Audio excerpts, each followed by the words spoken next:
Selamat pagi menjelang siang, Pak Yoli dan teman-teman. Di video kali ini saya akan menjelaskan atau melakukan storytelling mengenai gelak harmonik. Pengertian: gelak harmonik sederhana adalah gelak bolak-balik benda melalui satu titik keseimbangan tertentu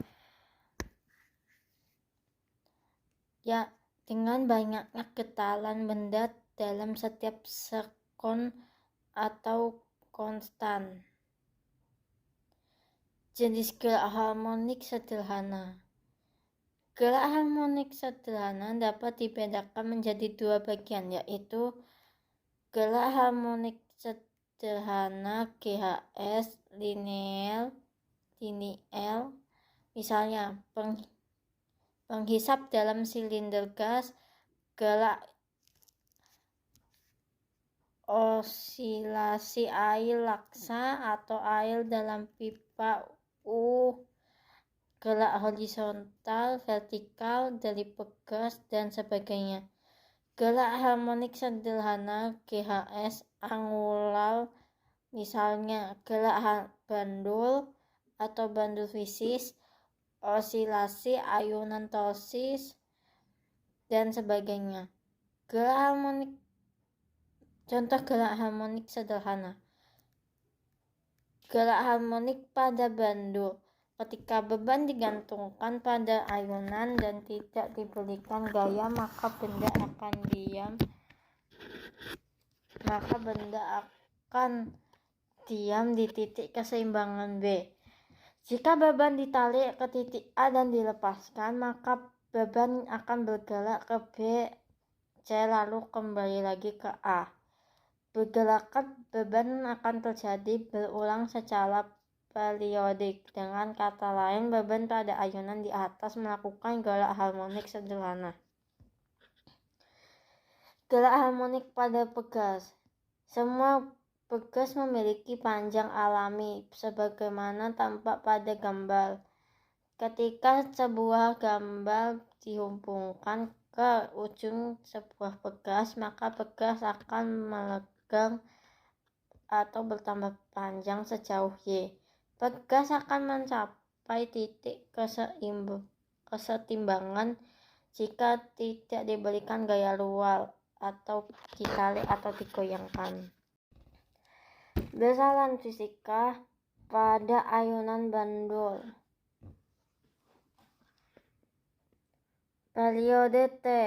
Benda yang bergerak harmonis sederhana pada ayunan sederhana memiliki periode. Periode ayunan T adalah waktu yang diperlukan benda untuk melakukan suatu getaran. Benda dikatakan melakukan satu getaran jika benda bergerak dari titik di mana benda tersebut mulai bergerak dan kembali lagi ke titik tersebut. Satuan periode adalah sekon dan atau detik. Frekuensi atau V. Frekuensi adalah banyaknya getaran yang dilakukan oleh benda selama satu detik. Yang dimaksudkan dengan getaran di sini adalah getaran lengkap. Satuan frekuensi adalah Hertz. Hubungan antara periode dan frekuensi shunting dan frekuensi. Frekuensi adalah banyaknya getaran yang terjadi selama satu detik.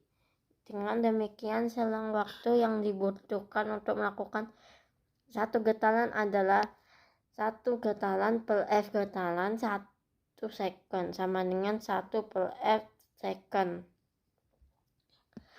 Selang waktu yang dibutuhkan untuk melakukan satu getaran adalah periode. Dengan demikian, secara matematis hubungan antara periode dan frekuensi adalah sebagai berikut. T sama dengan 1 per F. F sama dengan 1 per V per T. Amplitudo pada ayunan sederhana. Pada ayunan sederhana, selain periode dan frekuensi, terdapat terdapat juga amplitudo. Amplitudo adalah perpindahan maksimum dari titik kesetimbangan. Gaya pemulihan. Gaya pemulihan dimiliki oleh setiap benda elastis yang terkena gaya sehingga benda elastis tersebut berubah bentuk. Gaya yang timbul pada benda elastis untuk menarik kembali benda yang melekat padanya disebut gaya pemulihan. Gaya pemulihan pada pegas. Pegas adalah salah satu contoh benda elastis. Oleh sifat elastisnya ini, suatu pegas yang diberi gaya tekan atau gaya legang akan kembali pada keadaan setimbangnya mula-mula apabila gaya yang bekerja padanya dihilangkan. Gaya pemulihan pada pegas banyak dimanfaatkan dalam bidang teknik dan kehidupan sehari-hari. Misalnya di dalam shock breaker dan spring bed. Sebuah pegas berfungsi meredam getaran saat roda kendaraan melewati jalan yang tidak rata. Pegas yang tersusun di dalam spring bed akan memberikan kenyamanan saat orang tidur. Hukum Hooke.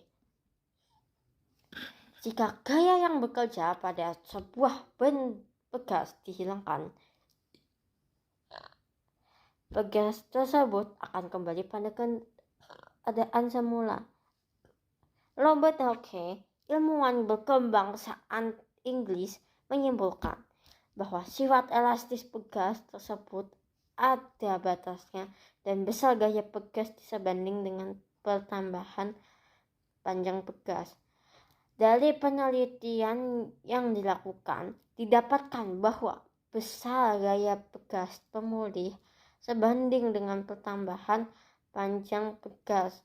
Secara matematis dapat dituliskan sebagai F sama dengan min K segitiga atau min K delta X, dengan K adalah tetapan pegas atau N per M. Tanda min diberikan karena arah gaya pemulihan pada pegas berlawanan dengan arah gerak pegas tersebut. Susunan pegas. Konstanta pegas dapat berubah nilainya apabila pegas-pegas tersebut disusun menjadi rangkaian. Besar konstanta total rangkaian pegas bergantung pada jenis rangkaian pegas, yaitu rangkaian pegas seri atau paralel.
Sekian, terima kasih dalam mendengarkan presentasi saya atau storytelling saya mengenai gerak harmonik.